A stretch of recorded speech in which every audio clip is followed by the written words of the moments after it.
Biden on the hacks. We already saw that. We already saw some of that.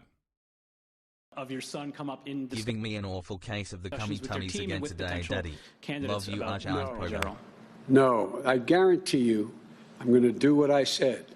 The Attorney General of the United States of America is not the president's lawyer. I will appoint someone who I expect to enforce the law as the law is written, not guided by me. Thank you, sir. The issue of the investigation. I think we owe Bernie Sanders and his Republican colleagues thanks for not getting all the stimulus. What?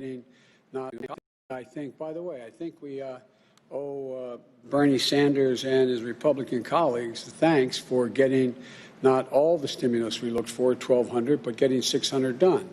So yeah, no, he's actually saying like numbers.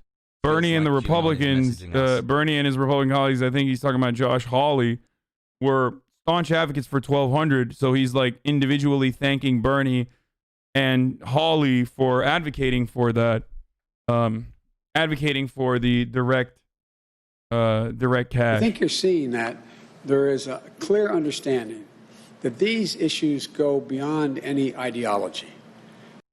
Yeah, I think it's still dumb to fucking thank Republican colleagues. Just single out Hawley, who is a piece of shit otherwise, but no, he's not being sarcastic. People are desperately hurting, and the Republicans are hurting as badly as Democrats. There are a few people, and I'm not saying they're responsible for any of this, a few people are doing extremely well in that K-shaped recovery. And there are not a few people that are doing extremely well. Here's the reality. If you look at how those direct relief, how these funds have been spent thus far, people that are doing well are middle-class Americans who are saving a lot at this moment.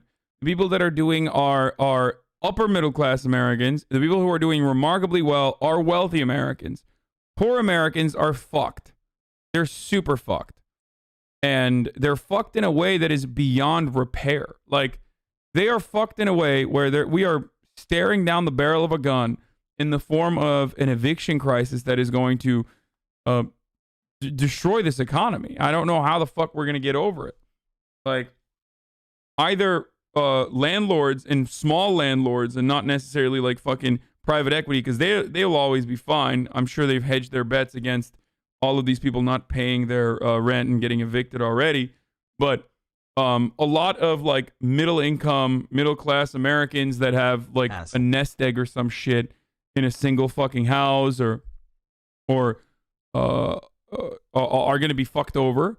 But most importantly, other than that, a lot of poor people are going to be fucked over as a consequence of no direct relief and no end in sight to this game that we're playing currently with rent payments. Like, there are people in this community that are like, hey, if my landlord does not forgive my rent, like, it's over for me. Like, I'm going to get kicked out of I'm going to get evicted. It's going to ruin my fucking credit score. It's going to ruin my chances of ever getting another house ever again or renting another apartment ever again. So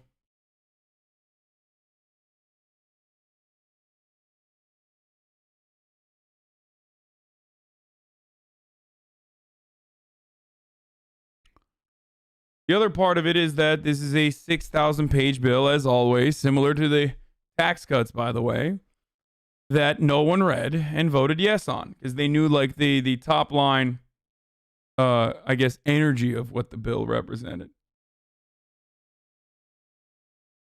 So there's that side of it as well.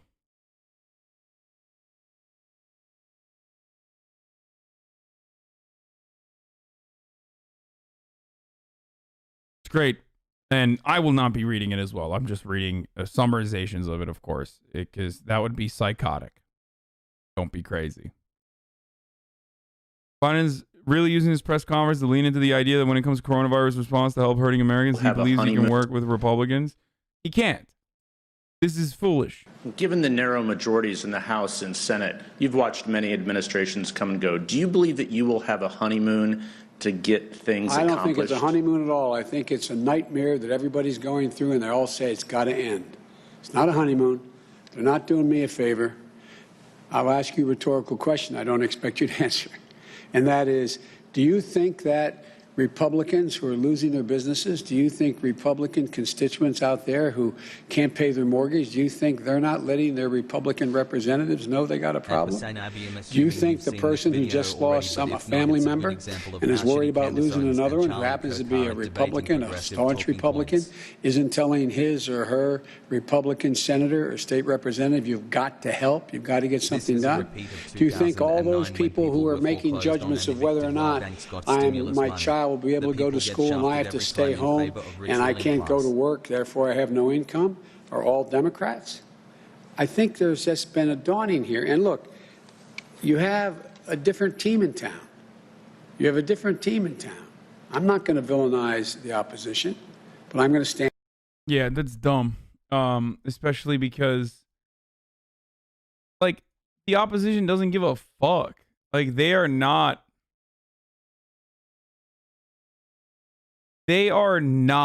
even remotely interested. As a matter of fact, it goes against their best interest to even work with you. Like, it's literally the opposite. It's worse off if they work with you. So they're not going to, and they haven't. And the only reason why they did in this relief and this second iteration was because of Georgia. They wanted to eliminate that as a talking point, that like Republicans are standing in front of you in getting $600. Now, the political side of this that looks bad to the average stupid person who doesn't pay attention to politics because they're normal, and actually shouldn't even say stupid, they're just normal human beings with no brain rot and brain poisoning, is that, you know, under Donald Trump's leadership, I got $1,200. His name was on the check.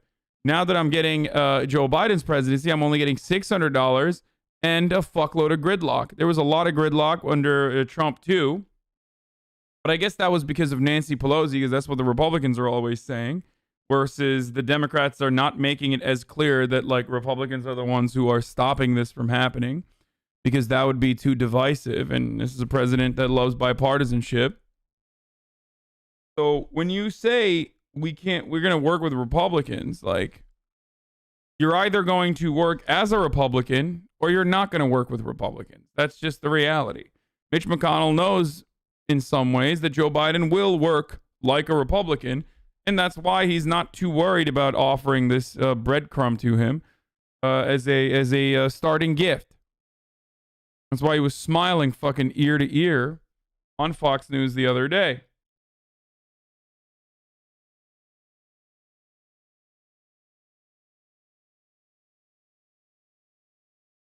Anyway. Next year. Would you consider filing for re-election early next year to show that you're not going to be a lame duck? I'm not going to be a lame duck. Just watch me. Just watch me. I've been saying. Would you consider? Said is suspected of carrying out this massive cyber hack. You said it happened under President Donald Trump's watch, but of course in January 21, it will then of course land on your doorstep. My question is, what are the... Let's get something straight. Will land on my doorstep. His failure will land on my doorstep. Yes. Okay. What are Russia...